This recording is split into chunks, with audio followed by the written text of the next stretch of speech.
अरे भाजपा विरोध करे, सवर्ण विरोध करे, ढिमकाना विरोध करे, कोई दिक्कत नहीं है। सबसे ज्यादा जिसकी जनसंख्या निकली है वही विरोध कर रहा है। जी जी।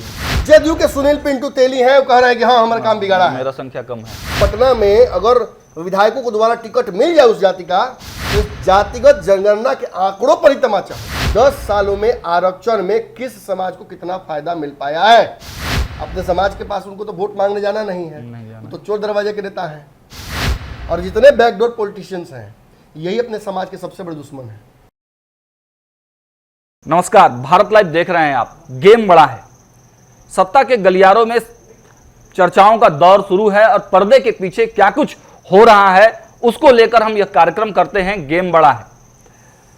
जब से जातिगत जनगणना की रिपोर्ट आई है, सत्ता के जो लोग हैं, सत्ता की जो पार्टियां हैं, उनमें बागियों की संख्या बढ़ते जा रही है। लगातार जो नेता हैं बयानबाजियां कर रहे हैं, चाहे वो जदयू हो, राजद हो, तमाम दलों में उनके खेमे में जो जातियों के नेता हैं वो अब खुल के सामने आ गए हैं। लगातार बागियों की संख्या बढ़ भी रही है।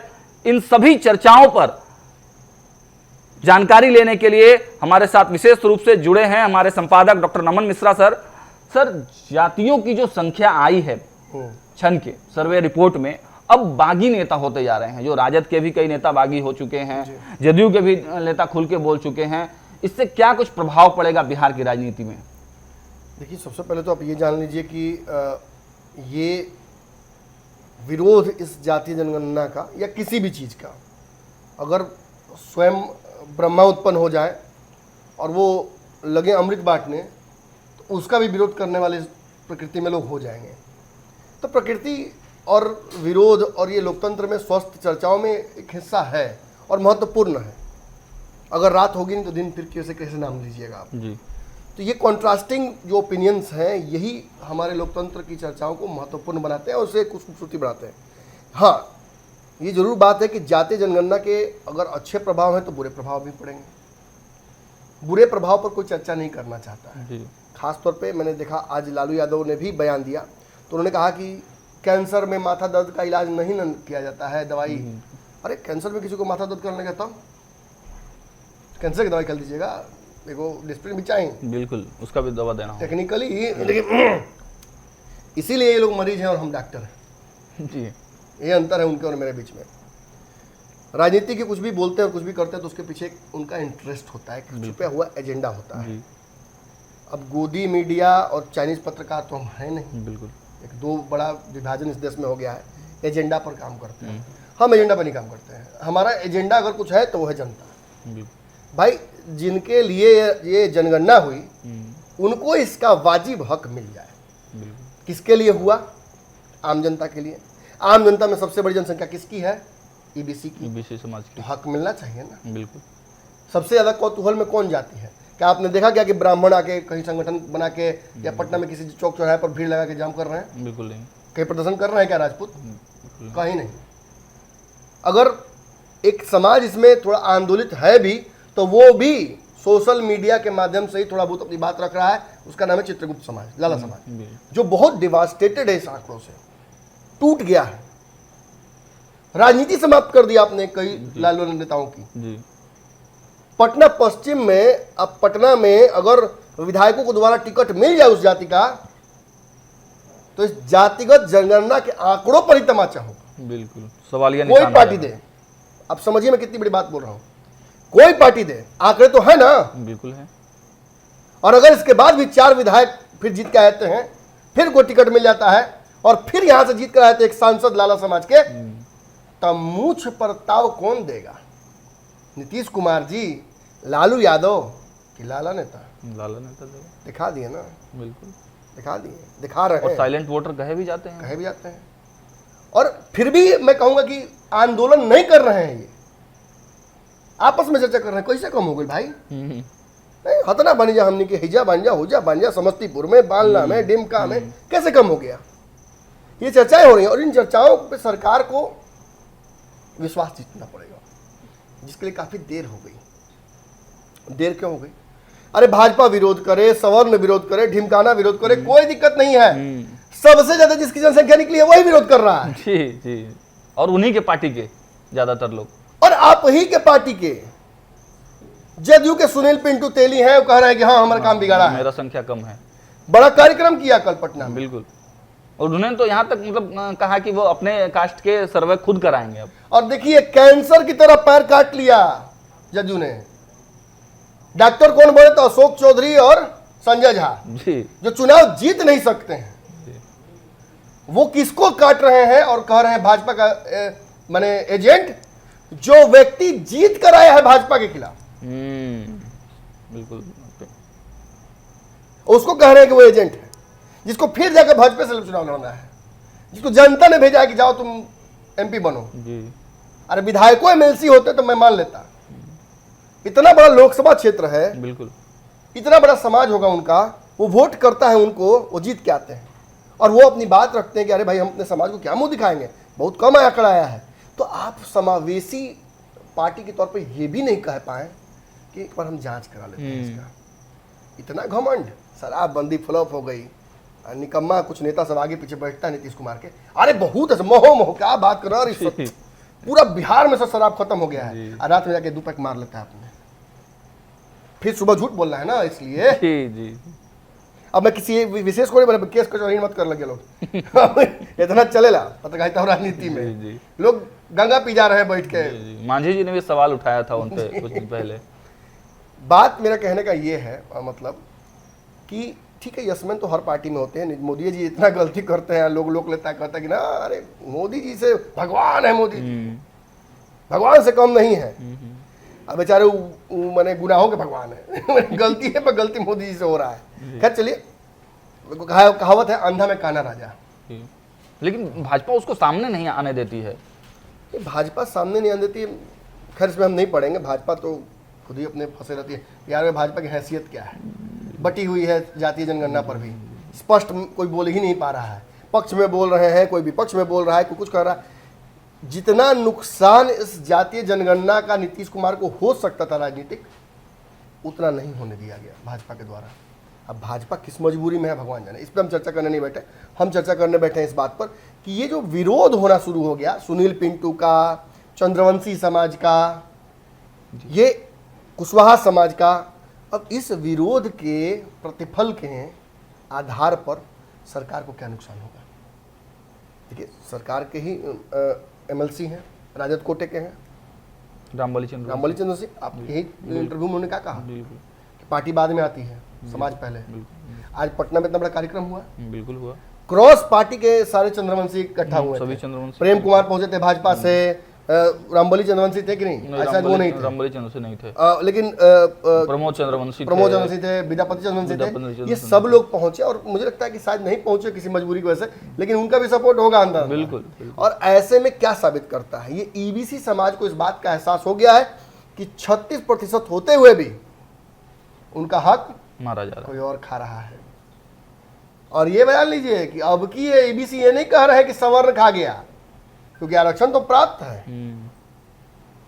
अगर आरक्षण खा भी रहा है सवर्ण, तो 10% वाले में खा रहा है ना, हमारा हक तो घर में मारा जा रहा है। बिल्कुल। तो अब इसकी लड़ाई ये लड़ने चले हैं। और सरकार देखिए समावेशी हो सकती थी, लेकिन सरकार जब शट डाउन कर रही है किसी भी विद्रोह को, विरोध को, तो इसका मतलब सरकार का विनाश काले विपरीत बुद्धि वाली स्थिति हो गई है। नीतीश कुमार चाहते तो बैठ सके, बात कर सकते थे अपने एमपी से, लेकिन बात नहीं की, सीधा घोषित कर दिया कर तो एजेंट है, तो विभीषण है, हमारे यहाँ कैसे घुस गया, टिकट देते समय नहीं बुझाया। तब उससे पहले भाजपा में थे तो भाजपा से आप ही लेके आए थे ना, उन्हें बुझा रहा था। अब आपको समझ में आ रहा है कि वो बड़े बागी हो गए, अपने समाज की बात कर दिए तो, हक मांग लिए तो। इतना ही नहीं, आप देखिएगा कि मतलब अभी बड़ी खबर ये आई है उठकर आज कि कहीं ना कहीं आनंद मोहन का जो परिवार है वो भी अब राजद पूरी तरह से छोड़कर शिफ्ट करने जा रहा है जदयू में शिफ्ट करने। हालांकि उनके पास ऑप्शंस भाजपा में जाने के भी हैं, वहां भी चर्चा चल रही है। लेकिन अगर इतनी बड़ी घटना होती है, अपने में एक दूसरे को झटका दिया जा रहा है, बिल्कुल बहुत बड़ा झटका है, तो नीतीश जी करेंगे क्या। निश्चित तौर पर एक बड़ा हिस्सा समाज का नाराज है। मैं आपको बता दूं कि जो बक्सर में कार्यक्रम हुआ है, कुशवाहा समाज ने जो जलाया है नीतीश कुमार का पुतला, उसमें जदयू के लोग भी, जदयू के लोकल नेता भी हैं। तस्वीरें साफ दिख रही हैं। बिल्कुल। अब इतना के बावजूद भी अगर नीतीश कुमार को समझ में नहीं आ रहा है, कुशवाहा नाराज है, तेली नाराज है, साहू नाराज है, चंद्रवंशी नाराज है, नोनिया बिन बेलदार नाराज है, मुसलमान समाज नाराज है, कह रहा है कि हमको सवाल में कैसे डाल दिए। हाँ, एक जगह जुड़िए। बिल्कुल। आप समझ लीजिए कि नीतीश अगर मीटिंग भी करते हैं बुला बुला के इन समाजों को एक साथ, तब भी निष्कर्ष नहीं निकल पाएगा। होना था तो मैंने बैठे थे हरीश भजन को होटल लगे कपास वाली हाल हो गई, गए कुछ करने सिर मुड़ाए ओले पड़े, कहाँ करने जाते, कहाँ तैयारी थी कि इससे पूरा वोटवे अपने पाले में कर लेंगे। अब 37% शुद्ध नुकसान जा रहा है बिजनेस में। तो ऐसी स्थिति कहीं ना कहीं उत्पन्न हो गई और इस स्थिति के लिए और कोई जिम्मेवार नहीं है। मुझे लगता है कि दाव तो सही नीतीश कुमार ने खेला था, लेकिन मुझे देखिए हर फैसले में आप थोड़े समावेशी आपको बनना पड़ता है, थोड़ा लिबरल होना पड़ता है, आप इंक्लूसिव हो जाइए, आप लोगों से बातचीत कीजिए, फीडबैक लीजिए। अब उपेंद्र कुशवाहा कहे कि हमारा तो होबे नहीं किया, तो लीजिए डेटा, आपका घर ये है, आपका मकान ये है, आपकी पत्नी ये है, आपका पीसी में बता दिया। आपके पास ये आया कहाँ से? उपेंद्र कुशवाहा ने सवाल भी उठाया कि भाई मेरा डेटा जदयू कार्यालय कैसे पहुंचा। आ भी गया, चलिए ठीक, कोई बात नहीं। तो ये बताकर आपने क्या साबित किया? आप उपेंद्र कुशवाहा को ये कह देते हैं उसकी जगह कि उपेंद्र जी अगर आपका नहीं हुआ तो करवा देते हैं, ये तमाचा होता, जांच करवा देते हैं, आरटीआई डालवा देते हैं, आपका रिपोर्ट निकलवाते हैं।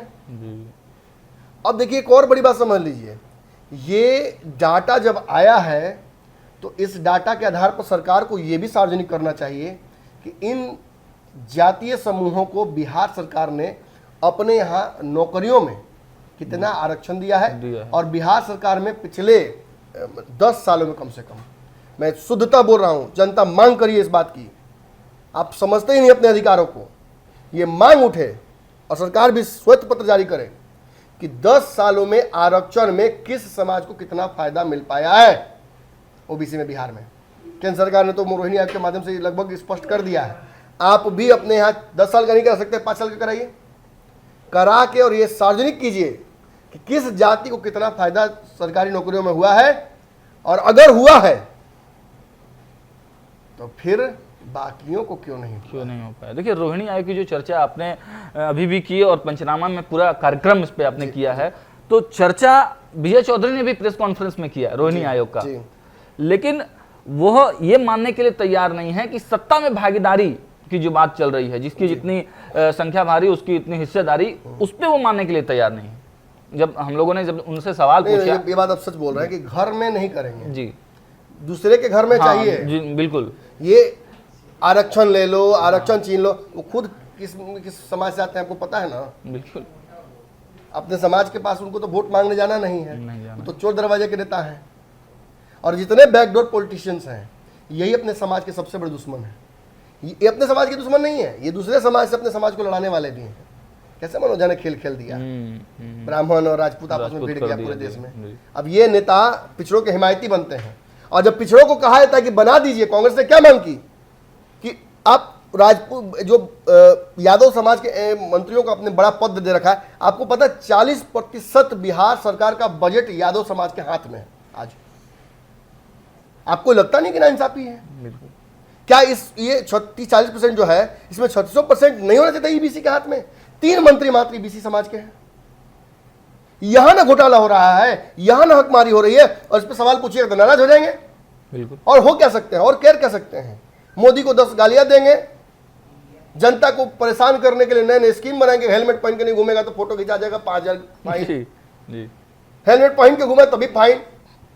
कई समस्या है तो नया नियम निकल गया है कि वो मानक वाला हेलमेट पहने। आप शराबबंदी से जो नुकसान देश राज्य को करवा रहे हैं उसकी भरपाई जनता के ही खून चूस के कर रहे हैं। हमने तो सुना था कि ऐसा ऐसा होता था, हमने महापुराण में सुना था कि मैंने ऋषि मुनियों को परेशान किया था, जनता को परेशान करता था, कोई शासक आता था। आपने उसमें और अपने आप में अंतर नहीं बहुत रखा है। खैर हम इसमें नहीं पढ़ेंगे, हम तो कुछ और विषय पर चर्चा करने आए थे। निश्चित तौर पर इस चर्चा को हम यहाँ कंक्लूड कर सकते हैं कि सरकार में बहुत बड़ा एक हिस्सा अभी भी सवर्ण जाति का है जो नाराज है लेकिन चुप है, और वो ये बात देखकर खूब खुश हो रहे हैं कि ईबीसी समाज अपना हक मांगने के लिए उठकर बैठ गया है। और ऐसे में ईबीसी समाज को एक साइलेंट सपोर्ट मुस्लिम समाज का मिल गया, सवर्ण समाज का मिल गया। तो ईबीसी के लिए बहुत बढ़िया समय है। उसमें कुशवाहा समाज भी है जो कि ओबीसी माने टू में आता है, जी, BBC जी, 2 में, जी। तो उसका भी सपोर्ट है। जी, वहां रहते हुए भी इन लोगों को सपोर्ट सपोर्ट कर रहा है, है। क्योंकि वो भी जानते हैं हकमारी किसने की है। अब सरकार को तय करना पड़ेगा ना। आज रिएक्शन लालू यादव का ये साबित करता है कि उनको भी समझ में आ रहा है कि नीतीश कुमार ने क्या खेल खेल दिया यादव के साथ। लेकिन नीतीश कुमार को कहीं ना कहीं सर क्रेडिट तो मिला है इसका, फायदा राष्ट्रीय स्तर पर। क्रेडिट मिला, राष्ट्रीय स्तर पर फायदा मिला है। बिल्कुल। कांग्रेस उनको बड़ा पद दे सकती है। अब तो मैं निश्चित बोल सकता हूं 10 राज्यों में कराने जा रहे हैं जातीय जनगणना, कांग्रेस के सभी शासित राज्यों में जनगणना होगी। क्यों होगी? नीतीश के आइडिया पसंद आया कांग्रेस के नेतृत्वकर्ताओं को, और नीतीश का कद बढ़ सकता है इस गठबंधन में। लेकिन अभी बहुत लंबा रास्ता है, अभी बहुत कुछ होना है। लेकिन अंतिम हम इसको चर्चा विराम करते हैं कि आखिर मिला क्या, नीतीश कुमार को क्या मिला, जदयू को क्या मिला इस जातीय जनगणना से? तत्काल तो कुछ फायदा नहीं मिला, तत्काल तो कुछ नहीं मिला। अभी तो जंजाले मिला है, जी, अभी तो जंजाली है, समस्याएं हैं। अब अपनी पार्टी के भी लोग विरोध करेंगे। मैं तो स्पष्ट कह रहा हूँ, कौन सवर्ण विरोध कर रहा है? कौन सवर्ण संगठन विरोध करने गया है? विरोध तो एबीसी कर रहा है, बिल्कुल। और वो अपनी हक मांग रहा है। तो गलत क्या है? जिसकी जितनी संख्या बारी उसकी उतनी हिस्सेदारी दीजिए, बात खत्म। इसमें क्या जोड़ घटाव करना है? देना पड़ेगा। तो देखिए, ये चर्चाओं का दौर चल रहा है और हमारे जो संपादक है उन्होंने किस प्रकार से बताया कि अंदर क्या क्या सब कुछ हो रहा है। जो नेता हैं, जो बागी नेता हैं, वो अपना हक मांग रहे हैं, और ये ईबीसी समाज के नेता हैं, वही लोग एकजुट होकर अब अपने हक का डिमांड कर रहे हैं। इसमें जदयू अपने आप को किस प्रकार से इस पूरे जो माया जाल रचा गया है कैसे अलग करती है, वो देखने वाली बात होगी। फिलहाल बने रहें खबरों में। अगर ये वीडियो पसंद आई और वह बिहार के राजनीति और बिहारियत से सरोकार रखेनी तो सब्सक्राइब बटन दबा के चैनल के सब्सक्राइब कर ली। ओजे एगो घंटी बा, ओकरा बटन दबा देला से कुल सटीक और मारक खबर रुआ मुफ्त में मिल जाई। अगर रुआ पत्रकारिता के हमनी के नया प्रयोग में सहयोग कर चाहतानी तो ज्वाइन बटन दबा दी। पेटीएम नंबर नोट कर ली 9386816700। धन्यवाद।